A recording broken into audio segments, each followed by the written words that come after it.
You're listening to Interchain FM, the Cosmos radio station. If you're seeking alpha in the cosmos, look no further. I'm your host, Chjango Unchained. I'm here with JP from MantraDAO. It's been a minute. I saw you last at Permissionless in 2022. Wasn't that right? Yeah, right after Luna. Ooh, So yeah. been a minute. That was an interesting conference. That was like right after Luna blow up, and I think it was one of the more depressing crypto events to go to. But we're back. Yeah, it was right after Luna, but right before FTX. So the real Yes. collapse didn't even start yet. And so we were in this like weird intermediary phase between still kind of bull market, but also entering a bear market. 2 years later, MantraDAO has launched mainnet. Congratulations. Thank you. So one quick comment. We're just Mantra. The DAO is just one kind of like portion of things. For some time. I know you knew us as MantraDAO because that's kind of like that's the OG. So that just shows the OG status. Yeah, we just launched mainnet 2 weeks ago, which we're super excited about. We've been building this for some time. You know, a lot of the things we've been focusing on for real world assets, deals, partnerships have been kind of a little bit on hold just because we've been waiting for this like shift to happen. And I think it's pretty timely that this is all happening on the backdrop of a change in administration in the U.S. Political landscape. And I know we're going to talk about it a little bit. It's super timely. But it obviously has an impact on us. It has an impact on real world assets. And I think we're pretty well positioned to capitalize. What sorts of downstream implications do you perceive happening for Mantra? Sorry for using MantraDAO. The OG status isn't really like, at this point, I just feel like a boomer. like very out of touch with the Gen Z meme coin kids. That's how I feel. It's like a completely different ball game. So, RWA, Mantra's doing some interesting new things now. Mainnet has launched. Tell us about the updates and the downstream effects of what you anticipate are going to come from this new administration. Yeah, so I mean, I think everyone was expecting, October to be this like massive month. And it's kind of funny because we had this, honestly, it was a little bit of a gimmick that we were calling Omtober. We knew obviously that Mantra was launching mainnet in October. We knew that we had, all these different, partnerships from Google Cloud to launching a BlackRock, tokenized money market, et cetera, et cetera. So like we had all this, stream of news and, backdrop of impending rate cuts, potentially an administration change. So like everyone expected that this was going to be like this massive, run. Obviously, we didn't really see that in October for most crypto assets. Fortunately, it did actually play out for Mantra, and we did hit I think our 4th or 5th all-time high, even just this year, on October 14th. Which is actually kind of funny because it was like almost exactly 1 year from our all-time low, which is kind of crazy. Mm-hmm. But it was just this like stream of honestly kind of hype and speculation and overplayed with this backdrop of everything that was going on in the macro side of things. Obviously, we had a lot of substance to substantiate what we were actually doing, which is exciting. But really, where we're at today is now we finally got a little bit of clarity on the direction of U.S. crypto regs, at least high level, right? I mean, honestly, the devil's always going to be in the details with this stuff. And, from a regulatory perspective, like this shit just takes time. Generally, if you go on like crypto Twitter, people are going to expect like an overnight shift.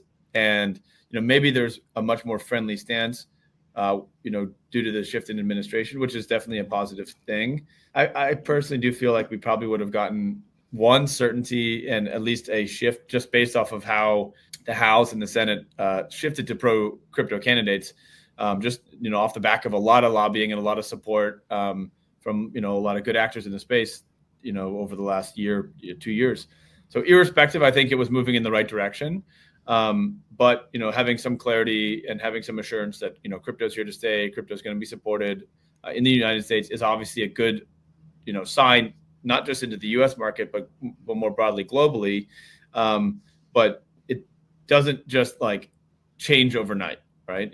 These are regs and laws and rules that have been in place for years, and this is going to have to go through, a shift. even in places like where we're operating actively in the UAE, in the Middle East particularly, these are and have been progressive crypto regulatory regimes for years now, and it still takes time, right? You're still having to implement legislation changes into kind of like incumbent or real world institutions. And I don't just mean at the financial level. I mean with, like, for example, if we're kind of implementing things for real estate tokenization, you have to integrate with like land registry organizations within the Dubai government or Abu Dhabi government. Like, that just doesn't happen overnight, right? There's a lot of reasons for that to take a lot of time. So I think even more so for real world assets, while this is obviously a massive step in the right direction, these things are all going to play out over years. And, generally crypto has a fairly short-term mindset on things. We're obviously bullish, mid to long term. Short term, I think there's going to be a lot of positive volatility, but I think the substance doesn't just happen like overnight, right? This stuff takes time to build, but not hopefully we'll be playing an active part in building that. Let me ask, are you an American citizen? I am. So you're part of the statistic of like the class of crypto builders that's gone overseas and gone to Dubai. Well, and Singapore and Hong Kong are two other ones. Yes, but I didn't do it because I was fleeing the United States or anything like that. I've actually just lived my whole adult life outside the US. So I actually ended up, like, I'm from Cincinnati, Ohio, St. Louis, Missouri, where I grew up. So Midwestern kid, but that's close to Springfield. Woofs and whiskers. Yeah, they're eating the dogs. They're eating the cats. That's near you. Yes, it was near me. So I've lived outside the U.S. my whole adult life. I lived in Spain and Germany for a bit for like school. And then I moved over to Shanghai and I've been in Hong Kong for the last 7 years. And now I spend a lot of time in Dubai as well. And I guess it's like from my founder journey, I started everything out here, right? I've never worked ever in the United States. I see. But I still maintain my sense of American identity, American culture, American patriotism, et cetera. But I've just done everything outside. So I think in the beginning that frankly was more challenging. It was significantly more challenging because, like I said, pretty pointedly, like over here in Hong Kong, when I was trying to raise money for Mantra over the last, let's call it like 18, 24 months, this year's been great. But before, like all the, Hong Kong guys were like, who's this Guaylo, which is like the local slang for white guys. Like, who's Guaylo. this, foreigner? Yeah, Guaylo. Who's this Guaylo? Like, I don't want to give him money. And then Americans are like, well, who's this weird guy who's in freaking Asia building something? Like, he's not in the Valley. He's not in New York. He didn't go to Harvard. He didn't work at Goldman Sachs. So I'm not going to give him money. And it was a struggle. And, honestly, we ended up having to go to the Middle East. And then I spent 2 years building relationships there. And then I finally got investment over there. So like, it's been a journey for sure. Obviously super excited about the prospect of what's happening in the States. We've always been excited about what's going on over there and the potential of the market. We had to find a different way, frankly. Yeah, totally. You didn't fit the typical founder profile, and VCs in Silicon Valley tend to invest in a certain archetype, right? One of the archetypes being the Elon archetype or the Gates archetype or the Sam Altman archetype. And if you don't fall into any of those categories, best of luck. You got to try somewhere else. So, I mean, good for you for persisting through the challenges. The only other comment I'd have is, with the launch of our mainnet, like, we're really just starting. A mainnet launch is really just the beginning. That's the beginning, of everything else to come, right? So, like, we've had a massive run this year. Been one of the best performing crypto assets in the whole space. One of the very few that's outperformed Bitcoin. I think there's like a handful, like 40 or something, and most of them were meme coins. Legitimately, I think like 90% of them were meme coins. Yeah. But yeah, I mean, now the substance really matters. The metrics are real. And, it's now up to us to execute and deliver. Totally. Tell me about your product. Now that you've launched mainnet, give me the high level elevator pitch. We always felt, and maybe I'll give a little background context as well. So even before we started Mantra, had been doing some work with tokenization, like very early, iterations, very early experiments back in like 2019. where we actually tokenized a professional basketball player's contract under a Reg D private placement in the US. And this was like super manual, really plain vanilla offering. Like I think it was like a bond with like a 5% coupon or something. And this, now you can get 5% from the US government. So it was just like a very different time, very different space. So we've had a lot of experience in trying things and then seeing them not work. So back to that idea of persistence. A lot, the story of Mantra is a lot of the story of just like trying things and them not working, but just continuing to learn from that and then grow and then do the next thing and then finally finding something that did work. And one of the things that I feel very, very strongly about is real world assets will never take off if they're not built on permissionless architecture, or at least having a connection to permissionless architecture. So, one of the things that attracted us to the Cosmos was, being able to build a permissionless blockchain effectively out of the box utilizing the Cosmos SDK. Obviously, then you can create your specific use case. And in our case, that is real world assets and tokenization. So really heavily focusing on like integrating compliance solutions and identity solutions and, permissioning solutions. But at its core, you still have to have that permissionless layer that, the crypto natives of today, the on-chain users of today can actually begin to get exposure. Because if you think about the target market of real world assets, right now, it's still crypto native people who are on chain, right? And that's really kind of a small segment of the population or the broader population. Like all crypto users is, whatever, a few 100 million people. Like the people who are it's less than that. Yeah, It's like 26,000 individuals on chain. Yes. Yeah. But I'm like across any given ecosystem. Yeah, it's small. It's super, super small. If you think about that population, they're on chain, they're doing shit, they're active. But tomorrow's population is going to be people who have never done anything on chain before in their lives. Maybe they have a Binance or a Coinbase account, but they've never, set up a MetaMask or a Ledger or any of that stuff. Yeah. Right. So, we're trying to build for tomorrow's eventuality, but we have to be relevant and understand where we're at today. And having that connectivity between a permissionless layer one blockchain with this kind of permission layer where we believe can be and should be kind of the layer of provenance for real world assets, which has to have, a degree of connectivity to the real world. So there has to be like some element of, identity management. People are not going to issue billions of dollars of real world assets to an anonymous wallet or an anonymous investor. There needs to be, some degree of functionality at the token level to have a safe haven if something were to go wrong. So like these are not permissionless tokens, not at least entirely, right? Like I use the example regularly. If you have a tokenized house, tokenized real estate, and you get hacked and you lose your access to your wallet and you lose the token, like do you now lose the ownership of the house?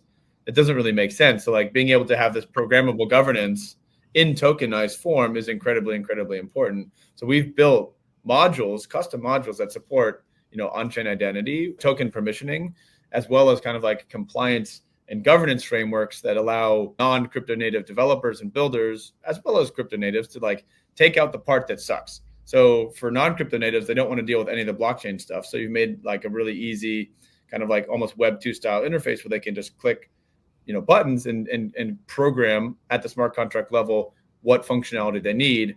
Whereas from a blockchain or kind of crypto native developer side of it, you can take away the complexity of how do I actually think about this compliance stuff? I have a slightly different take on it. Sure. And I'm basing this on how the reg landscape has historically related to crypto. And this is with regards to custodianship and banking. So because you're dealing with real world assets, so now you're a blockchain that has a meat space dynamic that it's going to be heavily regulated. Sure. If it has to do with a deed to a house, I imagine that you're not going to disintermediate the people involved. You're not going to disintermediate real estate agents or anything that. Maybe a little bit. So if you look at how on-ramps work, institutions work, right? If you try to buy some Bitcoin from BlackRock needs to custody your money through a qualified custodian. Or if you invest your money in a crypto fund, they need to use a qualified custodian. So the qualified custodians are the ones actually handling the crypto and not the users themselves. So for housing, I don't imagine an individual dealing with that, let's just say like NFT or like deed or whatever themselves. They're going to need to go through some trusted third party, and that third party is going to be the one actually custodying the asset. They're going to have whatever internal systems involved. Maybe they have a multi-sig, and maybe they have some kind of process that's similar to how BitPay does it or something. Typically this removes the responsibility that the on-chain governance has taken on, and they're just completely out of the equation. The meat space governance really doesn't care about anything that has to do with on-chain governance, because the on-chain governance assumes that they're the ones governing everything involved with the chain. But in reality, so much of that is abstracted away because the meat space regulators just care about one account, and that account is a multi-sig that is operated by a qualified custodian. And they typically introduce lots of single points of failures.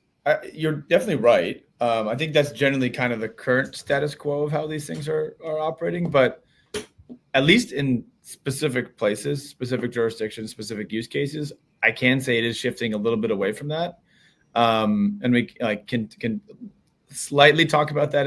It's a little bit of a confidential topic at the moment, but like we're actively working and have literally done transactions on mainnet for titles that are fractional in nature and are custodied by the end user, not necessarily by a multi-sig, but rather by a fractional set of owners of a single asset property that is then connected into. It's kind of like a timeshare.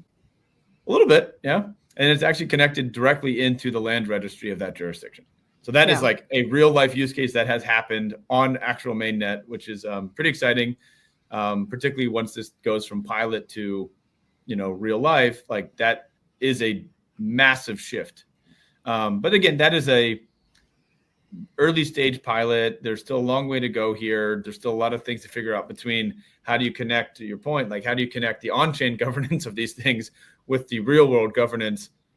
Because there's things that just like, there's so many edge cases. That's something that we're trying to figure out, and it's going to take some time, but it definitely is exciting problems to kind of work on and solve. I love that within the crypto space, we like to think about how this, perfectly contained world could operate. From past experience, I've just noticed how regulators in meat space tend to overstep and say like, fuck off to all the on-chain rules. They do whatever they want, right? Like that's why they would introduce something like qualified custodians in the first place, and like make it illegal for funds to even like self-custody. They again introduce choke points that the blockchains themselves have no say over. Or they'll do something like, oh, well, you need this license. If you're a validator or if you're a miner, you're considered a money transmitter, and therefore if you don't have a license, you are breaking the law, right? They'll do like crafty little things like that like completely circumvent the rules of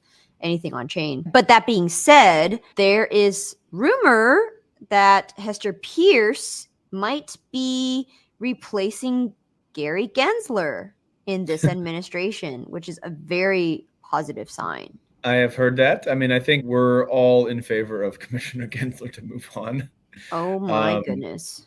I believe that he was going to be gone either way. You usually don't see a two-term SEC commissioner, and I think he has bigger political ambitions. The fear with the Harris administration would have been that he would have had a different position within that administration. It'll be good to have a different crypto-friendly or hopefully more crypto-friendly progressive SEC, because obviously they set the tone for a lot of the rest of the world.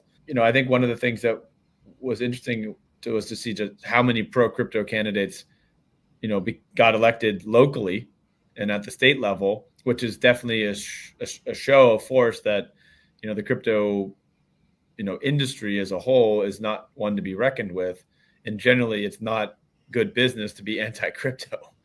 Or not good politics, I should say. So that's a good thing. I think that was maybe one of the bigger, mess ups by the Harris campaign, was to really just not embrace crypto as much as they should have, because it clearly matters to a lot of Americans, and it definitely matters to a lot of the world. But irrespective, like I said, these things take time. Trump's not into power until the 20th of January. We're expecting a smooth transition this time, which is nice to see.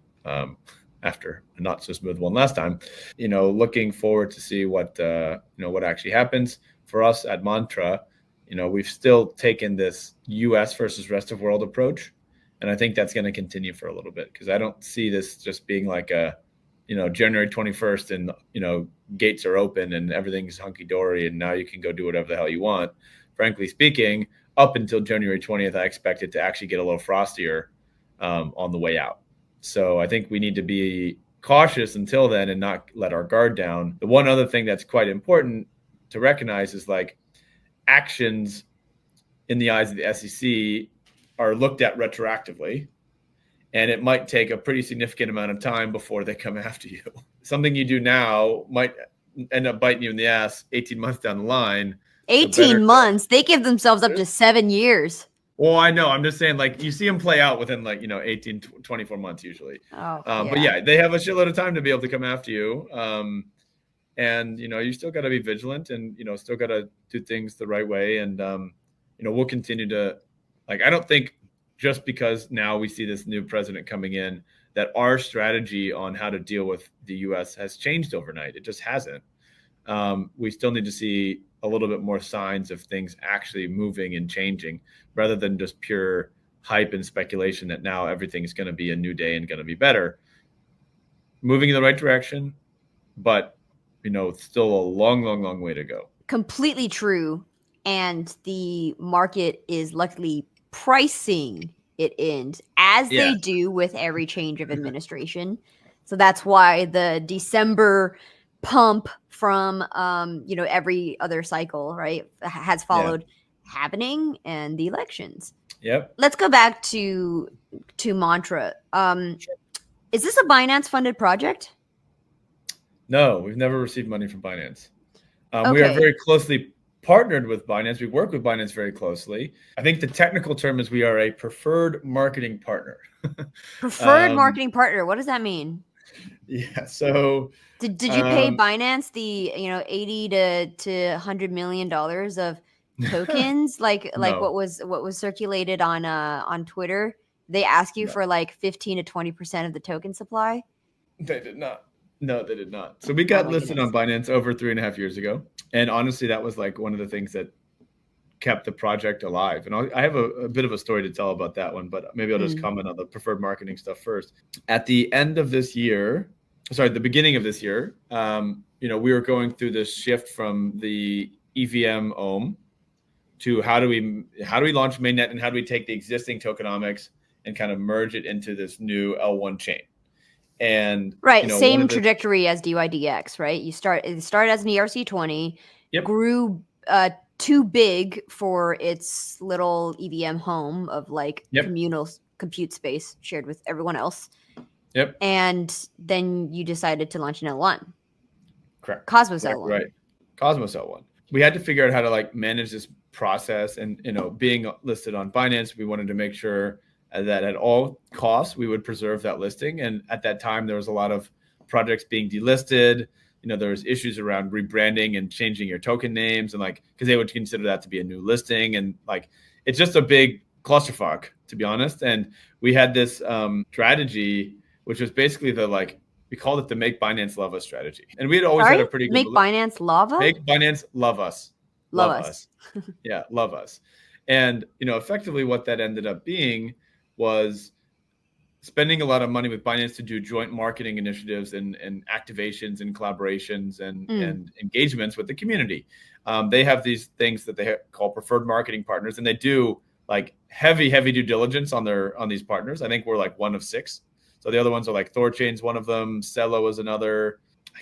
But anyways, 4 to 6 projects that they would be working with, and then they would basically help, craft a strategic kind of marketing campaign throughout the year where you could go to different events, whether it was Token 2049 Dubai. We were one of the main sponsors at Binance Blockchain Week, obviously in Dubai last week, talking about tokenization on the main stage. We also had our own kind of innovation stage. And there was like 100 different events during the year that we would kind of jointly operate and collaborate on.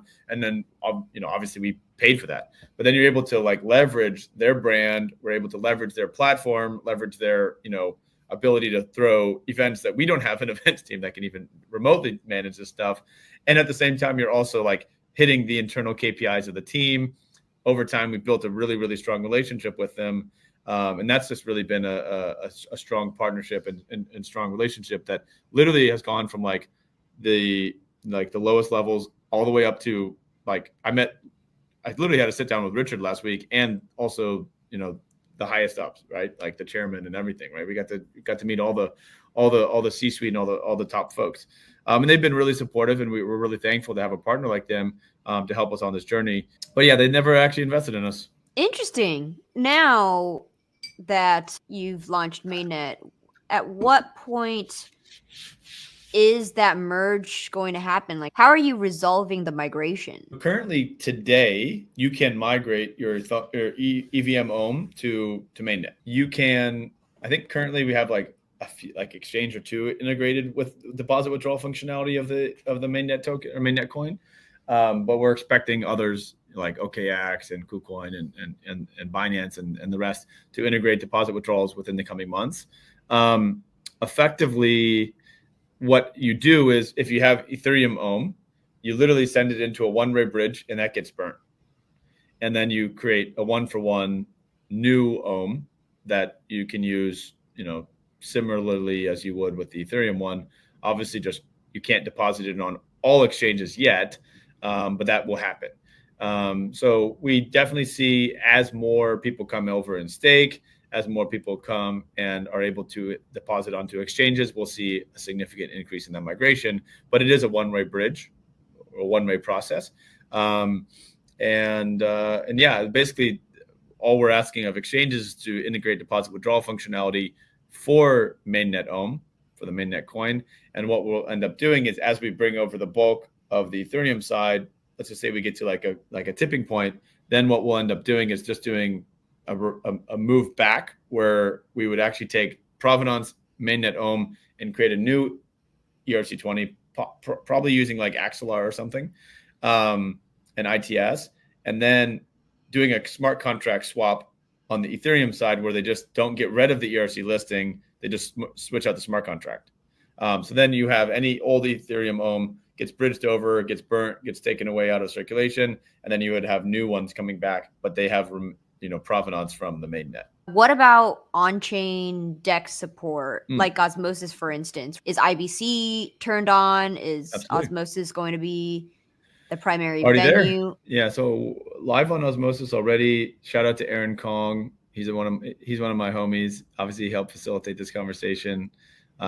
Really funny. We met each other again in permissionless Palm Beach back then too. Aaron and I actually grew up together a little bit. Like, we're both from Cincinnati.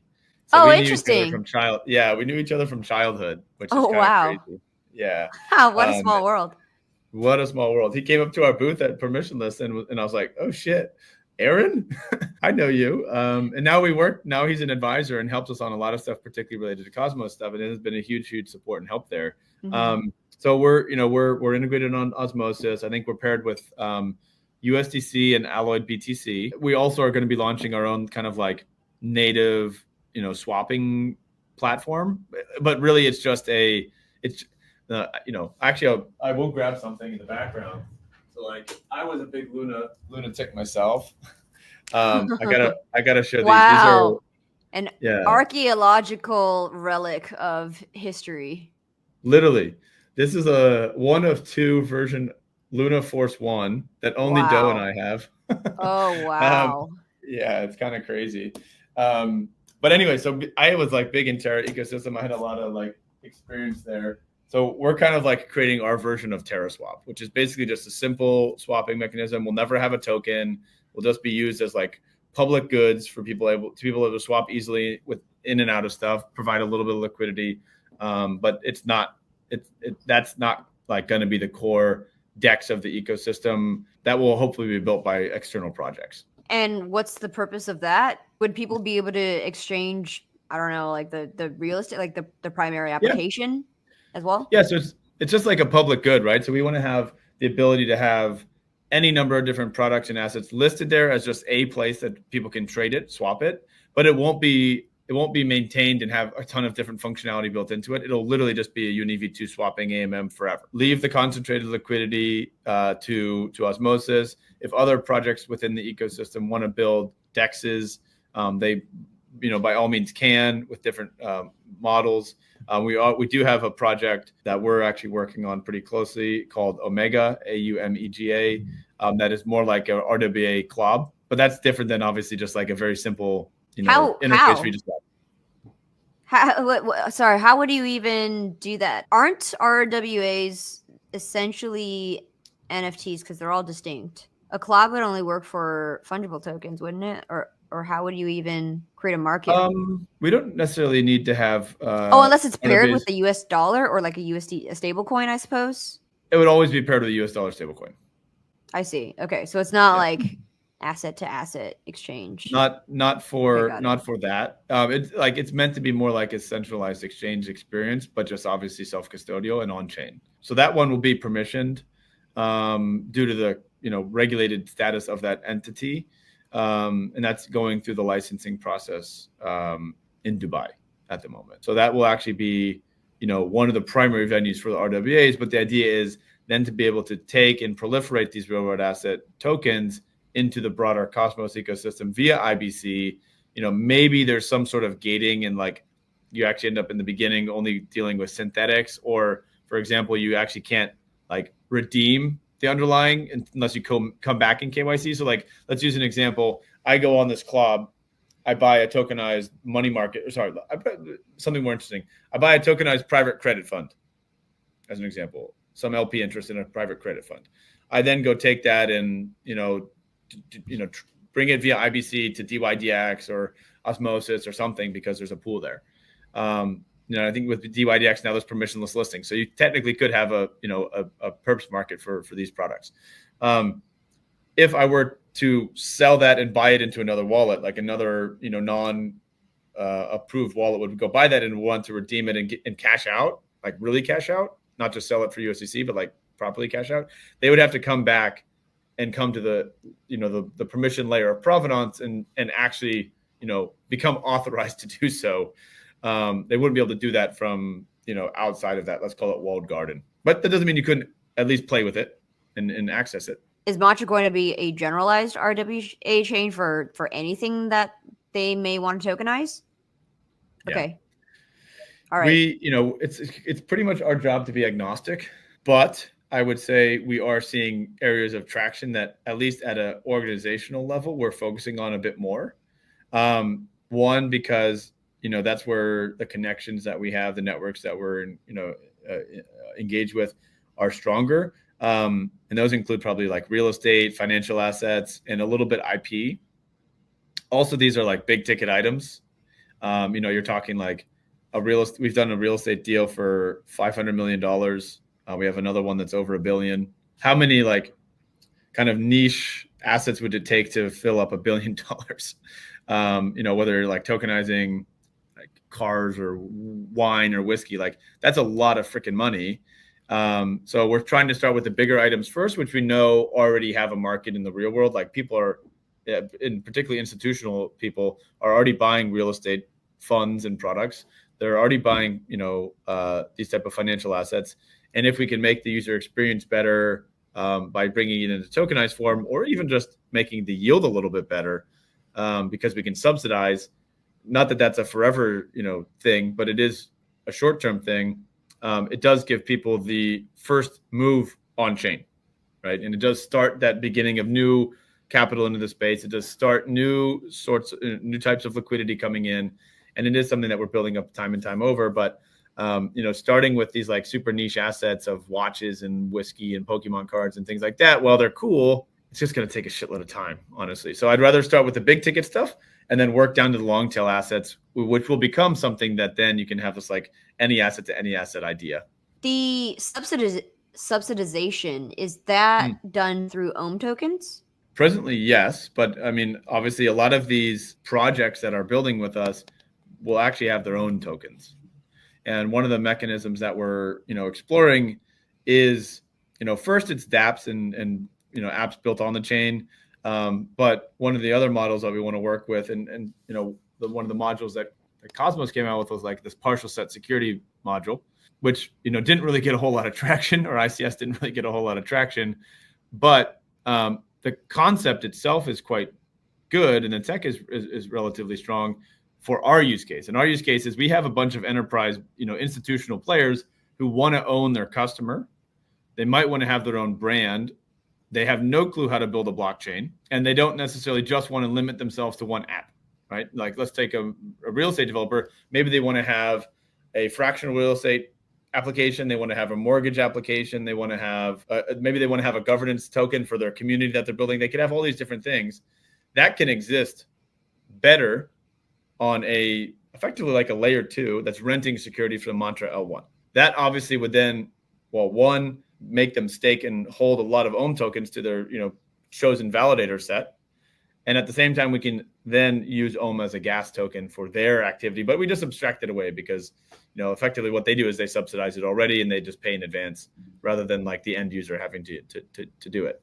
How we're looking at a lot of these initial projects is, hey, we will subsidize a little bit of Ohm tokens to make sure that the yield is better to bring this new money on chain. And it's like, okay, how much TVL am I getting for how much incentives do I have to pay? So far, I would say like, obviously it helps when you're up 8,000% in a year. Right now, we're able to kind of leverage that size that we have to really, give a pretty interesting reward, but able to attract a significant amount of TVL and also make it relatively non-dilutive overall. That's a pretty important thing. Making sure that it's reasonable. Like we're not promising 20%. We're, promising 2 to 3 additional. And one of the things that, was I think good for some of the initial deals is like a lot of this yield is actually being paid in dollars. And then we just subsidize it a little bit in Ohm token. And then if there's a third token that can come in as well, even better. But, some of the deals that we're seeing can still get up to 12, 13, 14, 15%, even without us subsidizing. So it's an attractive yield profile for many. And if we can add an additional 1 to 2% for institutions, when you're talking hundreds of millions of dollars, that 1 to 2% makes a difference. Let's talk about BlackRock. So is Mantra the primary venue for the BlackRock on-chain RWA fund that they were alluding to, or is this just one of them? Definitely not. I don't want BlackRock to come out and sue me or anything like that. We have tokenized a BlackRock money market fund in conjunction with our partner Libre, but we're also tokenizing many other different funds with them. This is just one of the products that we're tokenizing. We're not and have not yet integrated with BUIDL. That's currently only on Ethereum. I think you need to kind of work very closely with Securitize on that one. But that's a conversation that we're having at some point. We'd like to have that happen, but it's going to take some time. And, I think with the shift in administration, I think you're going to open up the ability for some of these first movers like BlackRock, like Wisdom Tree, Hamilton Lane, et cetera, to take another step and start being a little bit more experimental and not just launching on Ethereum mainnet. But at the end of the day, like these guys are all downside protected more than anything. Like they just want to protect their risk to the downside, not necessarily caring so much about the upside because these guys are thinking in multi-year long cycles. We're not a partner of BlackRock. I want to make that clear for the time being. Obviously we have ambitions to be a partner at some stage, but I do want to make it clear we're just tokenizing their products. These are publicly traded instruments, and anyone in theory can tokenize them if they have the right approvals. It's important for projects to be very clear about this stuff because I think a lot of times they'll lean into the like, we're associated, and let the market make their own determination. Like I think there's like a lot of speculation going around about some RWA projects that have association to BlackRock and stuff. There's no RWA project that's actually part of a BlackRock, full stop. The tokenizing of a securitized product such as the BlackRock fund, is it kind of similar to Luna's Mirror? Yes. I mean, to a degree, like a lot of the strategy, a lot of the thinking has been developed from using those products like Mirror, like Anchor. Again, I was like, Luna was a big part of my crypto journey. They got a lot of things right. They also got like one or two critically important things very, very, very wrong. The stable coin and some of the elements of like not being forthcoming with actual partnership usage and things of this nature were deceitful in my opinion. But they did get a lot of stuff right about go to market, community building, like things of this nature, and actually just they freaking built good products, right? Like Anchor was interesting and really useful. People loved it. The yield maybe not sustainable, but it was a good product. Mirror was an interesting product as well. They had this whole reflexive airdrop mechanism that was really, really critical to get them kickstarted. I remember farming those things, and that was like one of the best things to do every week. They did a lot right with that, and we want to kind of emulate some of those traits and some of those things that they did right, but also learn from the lessons of what went wrong. We don't have ambitions to make this type of stable coin at all. They made their whole ecosystem to center around one simple and easy to understand concept, which was basically mint more UST. Minting UST equals good for Luna ecosystem. In our case, our single story or narrative is mint more RWA, good for Mantra ecosystem. Having platforms like a Mirror where you can actually, begin to have liquidity for these products, begin to collateralize them and leverage them. These are important use cases that we need to build out that, frankly, the world needs, in my opinion. But I think it can be done better. I mean, if you remember, if you wanted to mint like a stock on Mirror, well, one, it was purely synthetic because all it did was track price. But two, it was over collateralized with UST, right? I think it was like 150% over collateralized. So it wasn't very capital efficient. When you're talking about real world assets that are not synthetic in nature, but actually redeemable, these things are one-to-one backed. So you don't need that element of over collateralization in terms of supporting the actual price of the asset, right? So that's a significant shift. I think the other thing that we're obviously critically different than Mirror would be not necessarily focusing on U.S. public equities first. I want to make that very clear, since this is a recorded conversation. Obviously that's what got them in trouble with the SEC more than almost anything. That's something that I think is going to take a lot of time. Everyone wants to do tokenized stocks. Obviously, it's like one of the holy grails of crypto, but that's still going to take some time. That's still being worked on, and excited to see where that goes. But it's not a today thing. So we're just focusing on different asset classes, and also leaning into licensing and making sure that venues that would be supporting this, at least from the provenance and the issuance side, are licensed venues in the first place. If they proliferate outside that walled garden and then are used in other permissionless protocols, great. Actually, we want that, but they will eventually need to come back to the original home, so to speak, if they want to be redeemed for whatever, the underlying asset or dollars or something like that. Why don't we cover any milestones and updates and anything that you want to announce to let people know how to follow you and follow the updates? Yeah, well, first off, thank you so much for the time. I really enjoyed the conversation. It's kind of refreshing to talk to a boomer, as you called it, who has that. I don't feel like you're a boomer, by the way, but thank you, because I do. Who has that kind of experience for all these stories that we've talked about today. It was definitely an interesting conversation. Right now, mainnet's out there. The rest of this year is really focused on continuing to migrate users, continuing to build out kind of this public good infrastructure that is needed for people to be able to engage with the mainnet easily, continue to build out a lot of the applications that are going to be coming, whether that's that Omega product that I talked about, the very simple swapping decks, other different kind of real world asset applications. Going into next year, the big focus for us is, again, what benefits the Mantra ecosystem? Mint more RWAs. So how do we bring high quality assets on chain today as quickly as possible? So honestly, we're in this TVL rush game. We're, I think by market cap, the biggest RWA project, pure RWA project. I think if you go on some of these lists, they talk like Avalanche and somehow ICP is an RWA coin. But what? I don't know. I think it's just ICP has pivoted. Yeah, they've pivoted narrative. So how many times in the last 3 years? Lost count. I don't You know. know, it was an AI product when AI was hot in 2023. What else was it? It was a neural network at some point. So many things. Now they're doing some Bitcoin stuff, and apparently they're not a RWA project. Oh yeah, let's look at the categories on Cointelegraph, or sorry, on CoinGecko. Infrastructure, smart contract, storage, L1, DPIN, alleged SEC securities, Bitcoin capital, cross-chain communication, Bitcoin sidechain. They're just everything. Anywho, so we want to kind of dominate not just purely by market cap, but also by TVL, by usage, by activity, by ecosystem development, and become kind of that predominant, layer one of choice for people to issue their RWAs from. And that stems from bringing around really high quality products that are actually being issued with actual buyers in the primary market. Like, it's very easy to just say, oh shit, I have, $1 billion of assets I want to bring on chain. And then you create tokens for that.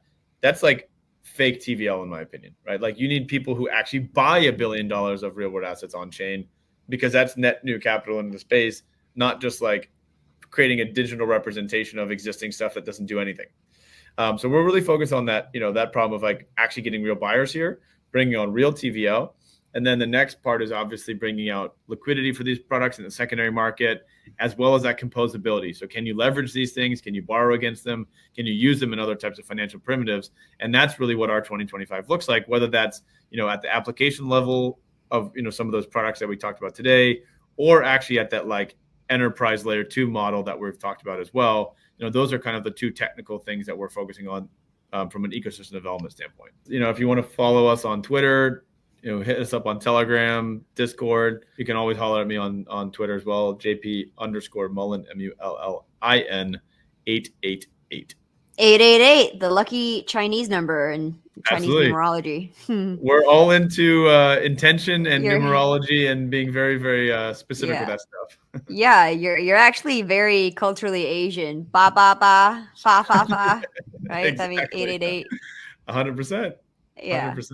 Awesome. Well, it's been great talking to you, JP. Thank you for coming on the show. I'm glad that you finally joined, and thank you, Aaron, for hooking us up. Absolutely. Shout out to Aaron. And thank you for having me. I appreciate it. Yeah, definitely. And if you are tuning in to this live, congratulations for sticking around for the entire hour. You are seriously one of the top 1% of people with the attention span to really grok this stuff.